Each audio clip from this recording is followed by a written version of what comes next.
What's going on, guys? So this week we have some high impact data coming out called PCE data. And I've been trading the news and fundamentals as part of my strategy for 6.5 years, and I've never missed a piece of high impact data coming out. So if you're trading this week, watch this entire video because I'm going to break down 4 different things. The first thing I'm going to talk about is how data works and why it's important for the markets. And then the second thing we'll go into is I'm going to define PCE. What is it? What does it mean? And how does it fit into all of these other pieces of data?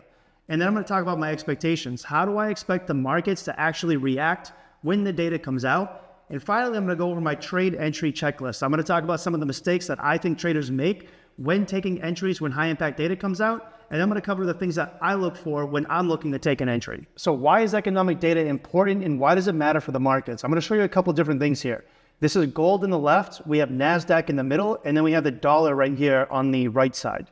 I'm also going to show you interest rates, a chart for interest rates.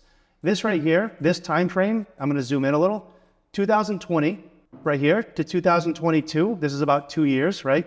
And this was COVID, for those who aren't familiar with that time frame.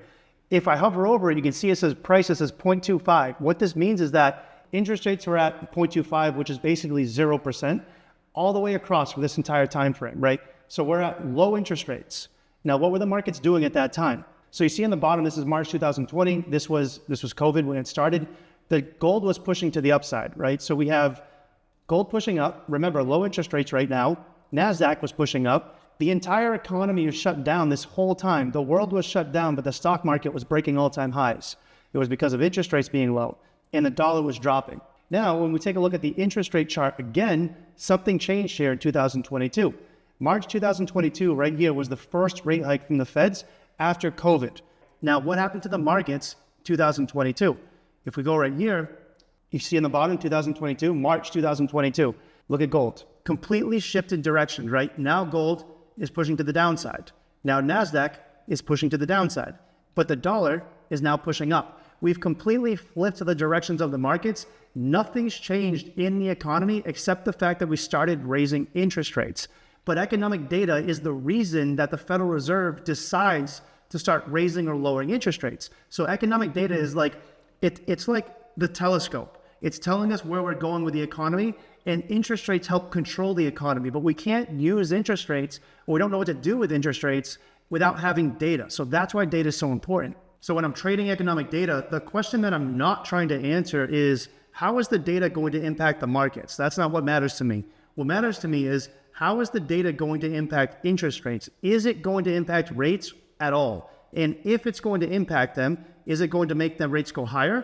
Or is it going to make the markets expect lower interest rates? Once you can determine if rates are going to go higher or lower based on the data, then the question that you want to be able to answer is, how does higher or lower interest rates impact the thing that you're trading? So I've been using the same formula for trading economic data forever, and it's worked really well for me. And it's these 3 steps that I use every single time.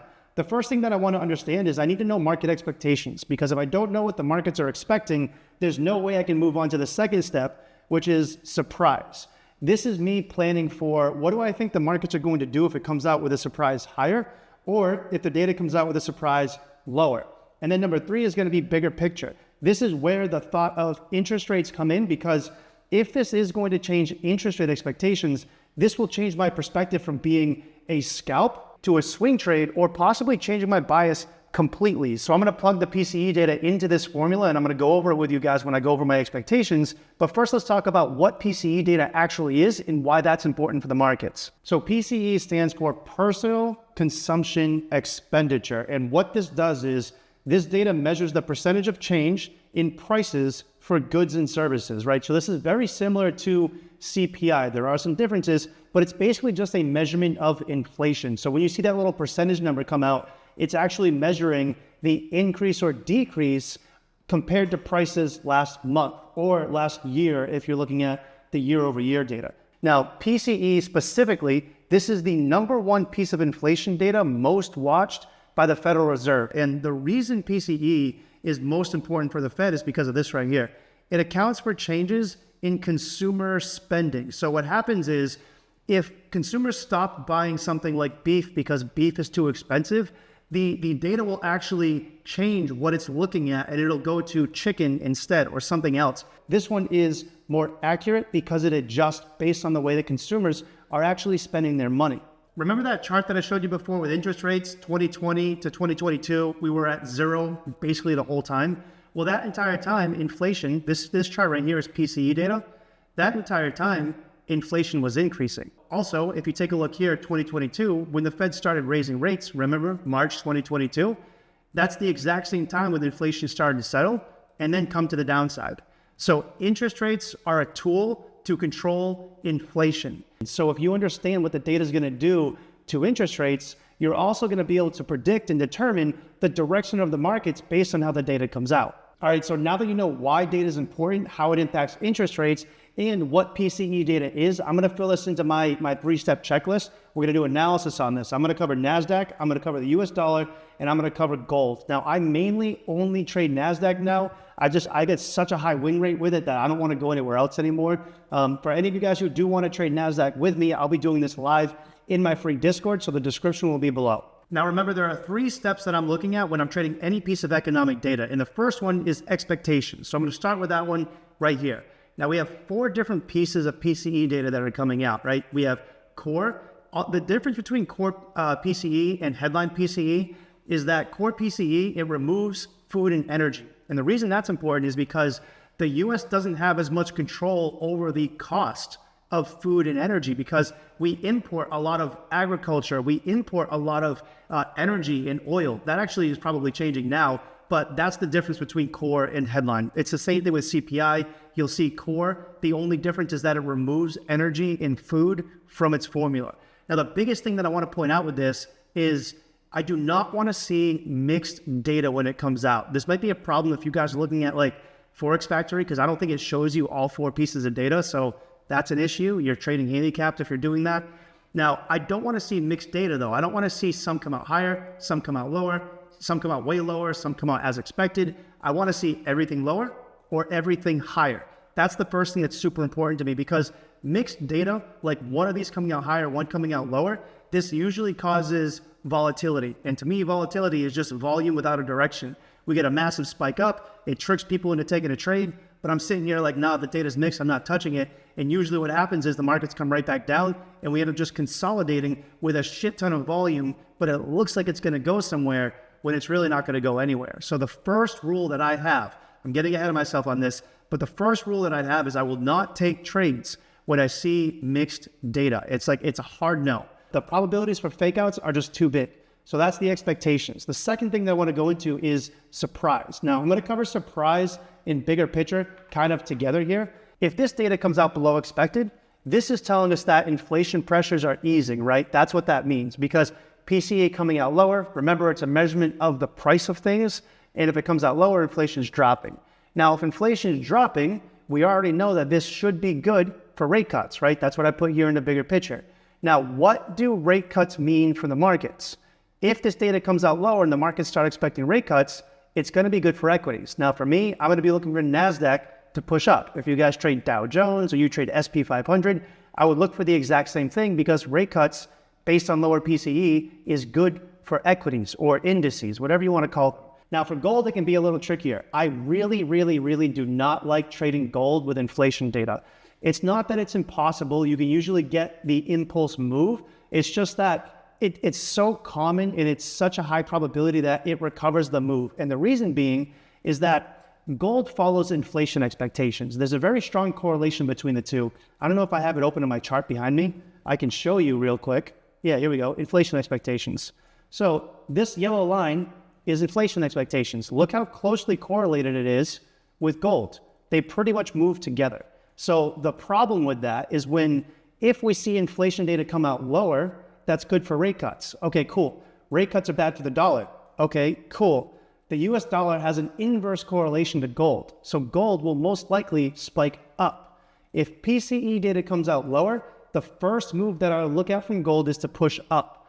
But the problem or the risk comes that there's a high probability that it would drop right back down, because inflation dropping can also lower inflation expectations. And just like you see in the background here, Gold follows inflation expectations. If you guys have ever heard the term gold is a hedge against inflation, that's basically what this means. If inflation is increasing, typically it increases the value of gold. If inflation is decreasing, typically it decreases the value of gold. This is one of the main reasons I don't like trading it, because with NAS, it's like rate cuts are good for gold. That's it. I'm taking buys. I'm looking for buys. I'm taking entries to the upside. I'm not thinking it's going to come back on me. I'm not worried about getting a break-even trade or any of this shitty price action on gold, because inflation data has a two-way direction. So I don't really like gold with inflation data. One of the reasons I switched to only trading NASDAQ.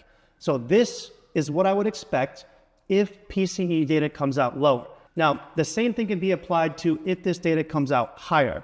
Honestly, this is going to be kind of tricky if inflation comes out higher. There's obviously a chance either one can happen, but here's what I would expect. If PCE data comes out above expected, this means that inflation data is sticky, right? This is most likely because the US-Iran war, we've just been dealing with this for the last 3.5 months. We're on the tail end of it, but it's been increasing the cost of energy, it's been increasing the cost of inflation, and this can be an issue. So if inflation is sticky, it could be tricky pretty much across the board. I think the best trade, I say best, but I'm not trading gold. I think the best trade for this would be I'll start with gold. What I would expect from gold is gold might spike down at first, but remember, gold follows inflation expectations. So I would just be looking at that as a pullback to take buys. There's probably a good chance you can take sells on that too. You just gotta be really careful. Anytime, like when I was trading gold for 5 years. Anytime we got data that was higher inflation, gold would spike down because the market started pricing in rate hikes. So gold would spike down because rate hikes are bullish for the dollar, bad for gold, but inflation expectations would support gold back up. So the pullback with higher inflation data was just an opportunity to get in buys. Sometimes the opportunity came in the same 5-minute candle right after data. Sometimes it wasn't until like an hour later where gold finally settled lower and then it hit a support and it takes off because inflation data just came out higher. Gold is a hedge against inflation. So I think if it comes out above expected, the better trade for gold at least would be looking for buys. And if you do take the sells, like let's say gold does spike lower because dollar gains strength, if you take those sells, I would look at them as being short-term. I would look at them as being a scalp, like zone-to-zone type of trading, and I would get out of that trade and just start looking for buys. At the end of the day, do what you guys want. I don't know how the markets are going to react. I'm just saying this is my expectations.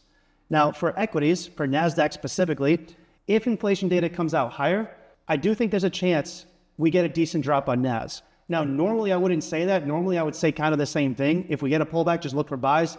I'm still bullish on NAS. The problem right now is we're sitting at a fork in the road right now. I'll show you what I mean, because the markets are actually expecting a rate hike for the next rate decision. So this is my news terminal. I'll bring up interest rate probabilities. Now, this chart right here, you can see right here, it says the Federal Reserve. Their next meeting date is July 29th. And this tells me what the markets are expecting for the next rate decision. We are currently 40% priced in for a 0.25% rate hike, right? That's what this box says. And then we are the other 59%, we're priced in for a pause. If this data comes out higher and the markets do start pricing in rate hikes even more, which we're already starting to do, that's going to be bearish for NAS. But I have two things to say on this. If NAS drops when the data comes out higher, I'm not against taking sells because it makes sense that the markets will start pricing in rate hikes even more. My problem with this is that I don't think it's going to be a long-term drop. If we were going into a cycle of the Feds are just going to start raising rates like we were doing in 2022, then it would be long-term bearish for NAS. But the fact that we're, number one, we're only pricing in this one rate hike, right? Number two, the only reason we were pricing this in is because of the US-Iran war, which as of last week, we've signed a peace deal. We've signed also a ceasefire with Lebanon and Israel. All of these wars are coming to an end. And that was the only reason inflation was going up. And it was the only reason why the markets are pricing in rate hikes. So the reason I'm saying this is if data comes out higher, I think if we do see a move to the downside, normally I'd just leave it alone. I think we actually would see a decent drop here, but I'd still, just like gold, I think it would just be a short-term move. Like we've been breaking all-time highs on NAS like 40 times in the last 4 months. And the whole time the markets were 30% priced in for a rate hike by the end of the year. So this isn't new. This isn't changing my bias to be bearish. I just think if the data comes out higher, we're going to get a drop, and it might be a decent drop. I'm going to look at that also as a scalp. If I do take those sells, I'm just going to be looking for a pullback to take it right back up from buys. We have no idea if it's going to happen right when the data comes out or if it's going to happen when the stock exchange opens. I'm talking about the buys. The drop will happen right when the data comes out, but the reversal to follow the overall bias, you might have to wait till the stock exchange. You might have to wait for the price to settle. Trading data, I'll get into entries in a little bit. So for the US dollar, if this data comes out higher, I would expect the dollar to gain strength. Same reason. If the markets start pricing in rate hikes are bullish for the dollar. The question I have, dollar's a lot different right now, and I'm not trading it as actively, so I'm going to be careful about the advice or the opinion that I give here. Dollar's impacted by so many other things than just this data, right? The economy, what Trump's doing, tariffs, for any of you who was trading tariffs before, there's so many other things, same thing with gold. I'm talking specifically about this inflation data and interest rates. So the spike up when the data comes out makes a lot of sense. I have the spike back to the downside here because usually it's just a short-term move. All right, so now that you know the direction that I believe the markets would go when the data comes out, I want to talk about entries. And I'm going to start by talking about some of the mistakes that I think traders make when they're entering during high-impact data. And the first one is order limits. These people will put a limit order, like a buy limit and a sell limit, on the bottom of a range and the top of a range. And the idea is we're probably going to get volume when data comes out, right? So what they think is if it breaks this range, it's automatically going to enter buys. Or if it breaks this range, it's automatically going to enter sells. And you're just kind of praying and hoping that the volume keeps going. If you guys saw what I just showed you when it comes to mixed data, how many times have you seen the market spike up, reverse, spike down, reverse? You end up just getting a wick right in the middle.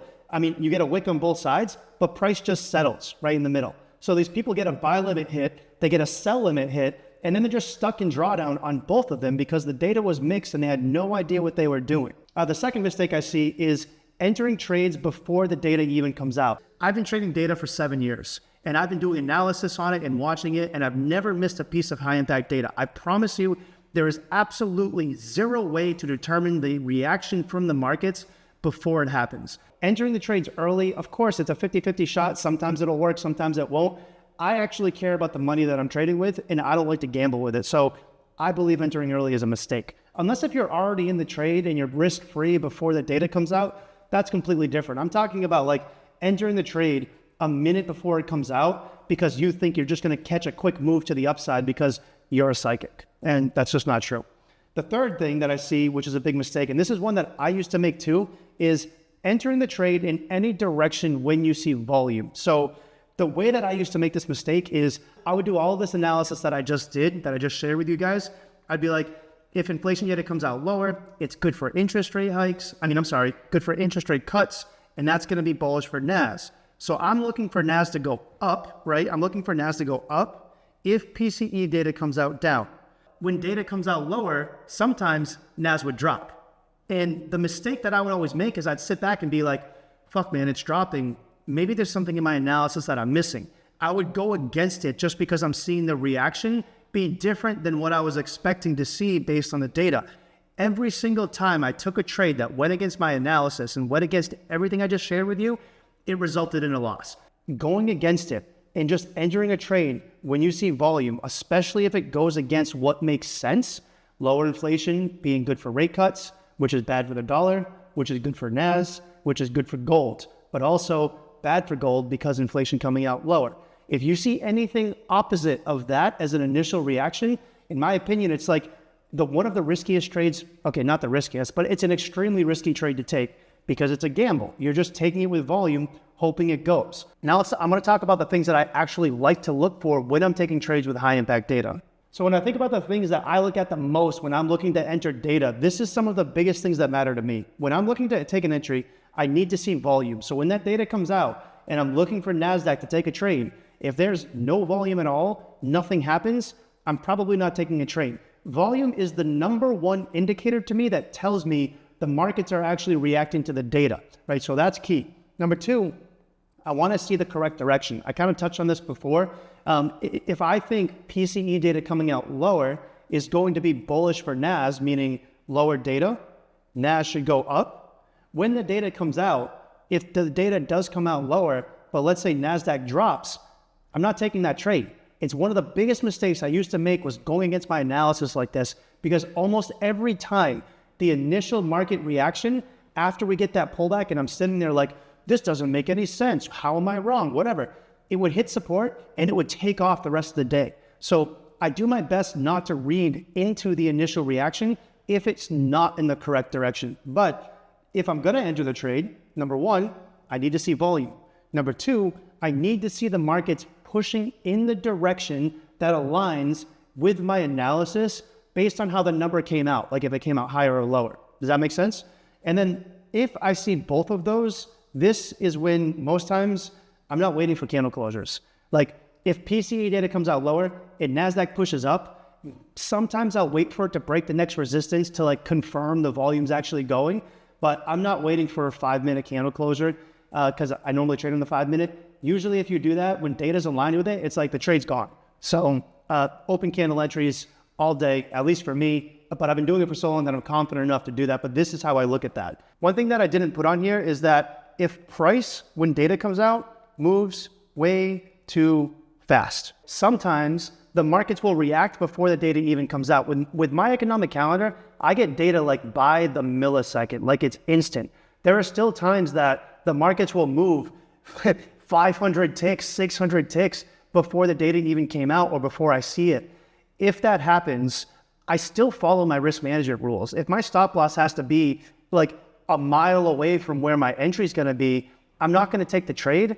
I'm going to just sit back and let price settle and still look for a trade in that direction. So that's something that's really important too, is that like, just because data's coming out, just because this is happening, just because the markets might move in a good direction, at least as far as I'm concerned, it doesn't mean that I have to take a trade, because if it goes too far and too fast, even if you take a good entry, like if you get up here and you're still in the right direction when you enter, if I enter like way up here, I could still be correct in the direction, but the amount of volume, right? Let's say I'm 400 or 500 ticks above a breakout, even just the smallest pullback can blow your account. So I don't want to be in that. The direction can be true, can be correct. You still need to use good risk management, right? So if you guys want to trade this PCE data live with me, I'm going to be doing it with my free Discord group. I'll put the description below. I hope this video was helpful for you guys.